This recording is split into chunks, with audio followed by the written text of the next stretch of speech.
Ken, how excited to have both Chad Wingard and Hamish Hartlett back inside? Oh yeah, look, clearly it's good from a team point of view, and it gives you some more confidence that you're bringing in some quality players that you know at their best can make a significant difference, but doesn't guarantee anything. As we've always say, those two won't be all and end all of it all. It's just a matter of being part of the team and doing their role. You played a bit smaller up forward and down back. Is that something that you liked from last week's game and you'll take into this one? Yeah, well, basically it was forced on us. So I suppose that's it. Did we like it before we went into the game? As if I'm being honest, so what was forced on us, we didn't get too much choice in that. Both players that went with Schultze not coming back with a back and Bobby with his wrist, it was, as I said, kind of forced on us. So we played with it. We won, so we liked it. So up forward, do you expect Westy to start up there and then bring Chad in, or can you do just Chad and Charlie as your sort of main focal points? Oh no, Westy will start forward for us, and along with Charlie, and that would be pretty normal for us to start that way, and we'll use Westy the way we need to use him from there, and Chad will be part of the forward line as he always is. Is it a bad thing that the sort of slightly smaller up forward and down back has been forced upon you? It seems to be the way that most teams are lining up anyway. Yeah, well, as I said, we didn't have a choice, but obviously we got a result that we were looking for, so we're pleased with that. And yeah, you're right, it doesn't, from outside the fence, it doesn't look that bad for you as far as having a bit more run on the ground, and that helps us. The effort and intensity was there last week. Have you sort of seen that roll through training this week? Yeah, we've been really on guard. We're really mindful of the fact that it was only one game last week, and we've been a little bit inconsistent. So our key role this week is to show some consistency in those areas of the game, and we need to make sure we do. Was it something that when you guys were flying a couple of years ago that it was a natural intensity? Is it something that you realise now that you need to make a point to focus on it every week? Is it you're guarding against? No, I don't think so. It's not something we have to guard against, but it's something that behaviour would suggest that we've been up and down a little. So what we've done is now acknowledge that and say, okay, we're going to try and keep ourselves right in that space all the time. If that means we wind it up from Monday through to whenever we play, that's what we have to do. And just at the moment, it's just a learning curve still for any side. You figure out what you need to do to get yourself the result you want. Ken, you got the win obviously last week, but how far from your best do you feel you are? Have you got a fair bit of improvement left, do you think?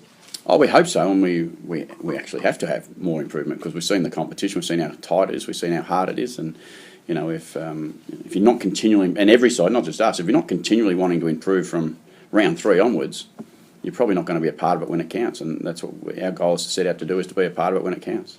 And that search for consistency, does that sort of guard against any, I don't know, you get 2 stars back in the side, any sort of complacency with the guys thinking that these 2 superstars are back, so we're back? We're not a footy club that can be complacent. It's just not an issue for us. We just can't go to that space, so we won't. Still on the Giants, Ken, you reckon they're the real deal this year, given the age profile of their list and the experience they've got now? Yeah, well, clearly they'll take the field older than us, slightly more experienced than us in games played, so that hasn't, when the Giants and the Gold Coast come on, that was forever, it looked like they were never going to catch up, but, those expansion clubs now, they're still expansion clubs, but they're not young players in the competition anymore. They're a level playing field. They're ready to go, and we've seen their improvement. We've seen them beat Geelong. Went and watched them play Geelong up there at Canberra 2 weeks ago, and we know the quality of the Geelong are, and the side that can knock them over is going pretty good. And they were right in the game last week against an undefeated side on their home deck. So yeah, they're the real deal. What impresses you most? Their midfield runs pretty deep, obviously, but is that one? Oh, I think their overall improvement, they just continue to improve, and that's the thing I'm sure Leon's aware of, that he's got a group of players who are getting better with every game they play, and they're making the most of that. But as I said, they're now you can tell they're now not worried about playing an AFL game. They just turn up like it's a normal game for them. Whereas I would have thought, and having been at the Gold Coast in the early years, you tend to turn up going, well, I hope I go okay today. I'm not quite sure. Whereas now they go in very confident about what they can do. Ken, no Joe Schultz, obviously. John Butcher, is he getting closer? He's had a couple of good games in the sample. Yeah, look, anyone in form in the sample gets close. That's exactly what happens. We had Carl come in last week, we had Darcy come in the week, and then we had Dougal the week before that, Paul Stewart. So anyone who's in form, in good form in the sample, if needed, they're obviously all close. One of those blokes is Aaron Young. You've been surprised that he's been in and out for years, but he's come in the last 2 weeks. He's been one of your better players on the day. Yeah, well, I'm certainly not surprised he's been in and out because I've probably been making those decisions. So that's an easy one. He's been a little bit inconsistent at times when he's been in the side in the past. He hasn't really found home. And I think the last couple of weeks we've always thought that Youngie could play a fair bit of forward, but we've typically put him in the side as a strong, hard-body midfielder, which he does really well too. But he's again, a little bit forced on us. He's found an opportunity in that space. Hopefully he can continue to do that, but 2 games is not a career.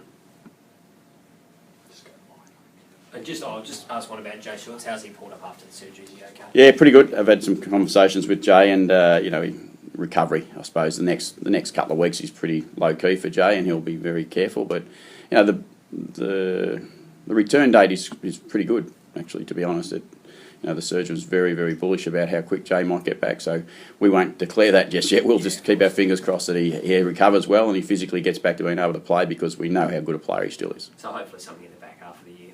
Yeah, we'd like to think so. Very soon after the bye, at the very worst, I would hope. Ken, you've been up and down a little bit this year, at the beginning of the year, compared to last season. Yeah, we're 2-1. Really well, yes. Is there any area that you feel that you need to tighten up a little bit or improve a little bit? As I said before, it's more about the whole game. There's not one part that and as I said, every side would be the same.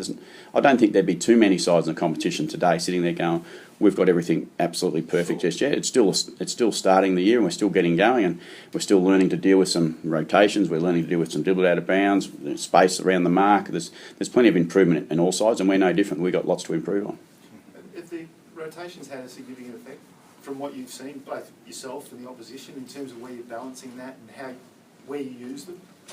Yeah, I don't think so. I don't think it's had a massive effect. I think everyone would acknowledge that the game later in the game seems to have opened up a little bit, but I think 90 rotations, I said right from the start, 90 rotations is about, I reckon, the limit. I don't reckon you want to go much lower than that from a player welfare and safety point of view, because of the way the speed of the game's played at. But I don't think it's had a massive effect on the game yet. Have you prepared for Shane Mumford? He seems to be one of the most important players to that team. It's the whole AFL. Everyone says that he's one of the most important players to an individual team. How do you prepare for him? He's a fantastic player. I was involved with Mummy at Geelong early days, and he just gives his all. But what we've got is a ruckman who plays a very similar style to Mummy, and Loebs is looking forward to the opportunity to challenge himself against one of the best ruckmen in the competition. We do absolutely understand the importance of Shane Mumford to the Giants, though. How have you assessed Loeb in the last couple of weeks? Improving. Yeah, I think he's certainly been getting better, and I think you can tell the attention's come away from him a little bit, which is great for Loebs, I reckon, because when you're not in form, people quickly let you know, but when you start to gain some form, they're not as quick to talk about that. So from Loebs' point of view, I think he's been improving, and that's what we expect of him. That's what his seasons are built around, just working week in, week out for the whole season. Do you think it's signs there that he could get back to sort of where he was 2 years ago when he was He's not that far away. dominant? I don't think he's that far away. I personally don't think that's Loebs' game. As I said, he wears people down, and that's what he's going to have to do this week. And he's got a genuine big fella to go against. Is he the type of player who actually enjoys the new rotation cap? As in, he likes being out there all the time, doesn't he? Yeah, it didn't worry him before though. No. He never came off the ground hardly at all. Anyhow, he's a 90% player, and that's what Loebs does. And I think as I said, at his best, he just works hard all day and works away from first bounce to the last bounce and giving his all, which is great credit to him. Who else is enjoying the cap in rotations and sort of benefiting from it? I think the AFL are enjoying it. I don't think they're worried about it. Some of the players, maybe. No, I don't. It doesn't. The funny part, it doesn't really affect too many, because the blokes at the back end and at the front end who stay on the ground in those positions pretty much have played reasonably long minutes. They've probably lost, if I use the number half a rotation, less a quarter, which doesn't quite make sense, but that's what they've done. They've lost that little bit of a rotation, but over the course of a game, they might be one rotation down, those blokes. Midfielders are still getting reasonably close to what they would have got. Do you said before the game opening up later in the quarters, later in the game, do you look at that as a coach and say, right, we need to retain the ball more in those situations, or because of the patterns that you want to run, we say, great, it's going to open up and we're just going to blast off again? Yeah, I think if you can maintain your run, it's a great opportunity. But I don't think there's many sides, us included, that you get late in games, late in quarters, that you've got too much left to put out there. So I think it's just opened the game up a little bit. Scoring still seems to be up a little bit. I still think the numbers are not massively in favour of it, but I think when there's good days and conditions are perfect, I think scoring's been up a bit, and I think that's been part of it. But the suggestion is that whilst the game has opened up, sooner or later the coaches are going to stomp on it and find a way around it. I think you might have even said that. I mean, is that still your belief that you will find a way? Oh, I think that's what happens. Game evolves again. We look at it for a bit of time, and we go, well, okay, where do we need to go? What do we need to do to improve our game? That's what you always do as a coach. You're looking at improving your opportunities to win, the percentages in your favour to win. So if that means you're doing something slightly different, well, you might have to, but at the moment we're still trying to I think we're still getting hold of what it's going to look like. And what are we going into round 4? I think round 6, 7, 8, when you've had 2 months of footy, that's when you'll start to see whether there's some structural change. But the game has probably done that every year. At that stage of the year, everyone looks at it and goes, okay, what are the things that we've got to tinker with a little bit, and what are the things we're going to change? Is that structural change, though, include things like saying, okay, we need to, in the back half of the game, we need to have more rotations available then, that we'll see less in the sort of first half? Yeah, we've seen a little bit of that if you're watching the other games closely. You've seen a little bit of that where some clubs are not rotating as heavy in the first couple of quarters to save a little bit for the last half. From our point of view, our strategy is that we just make it even, and we think we try to get the players through each quarter as it comes. But there's already, you've seen some sides who have gone in with 15 and 16 rotations in some quarters, and not the 22 that's on offer for you. And there's a bit of water to go under the bridge, but you're obviously supportive of the China move, and what do you make of it? Yeah, absolutely. It's because I'm not involved in that part of the club, and Keith and David have done an amazing job to get what we've got in that situation happening now. But it's exciting. I mean, we've got an AFL club that's gone overseas and got some attention, and got a sponsor that's come on board and helped us out. And now our obligation is to grow it from there. We look forward to the opportunity to have that first game over there. And I think that will be really exciting for us and whoever we get to play against. Do they consult you about this, or this is just a top? No, I think I've certainly been aware of what's been going on, but from consulting me, no, I'm a footy coach. They're the people who've got to do that sort of stuff. So I think they've done as I said, we can't be more glowing of our support for what Keith and David have been able to do. And like Steve said, a lot of water to go under the bridge, but you would hope that you'd maybe get the week off if you did play a game over there, given it's a 30-hour round trip. I know that's it's a long way off right now, but you'd say, look, if I was to sit here, I'd say, I reckon you could do it if you had a Thursday type game and you didn't play the following Sunday week, 9-10 days. I think it's achievable. I don't think it's that big a difference. You give them time to recover. That's really important. But I'm sure the AFL, together with the two clubs who are playing, would think through all those things and make sure it's worked out pretty well.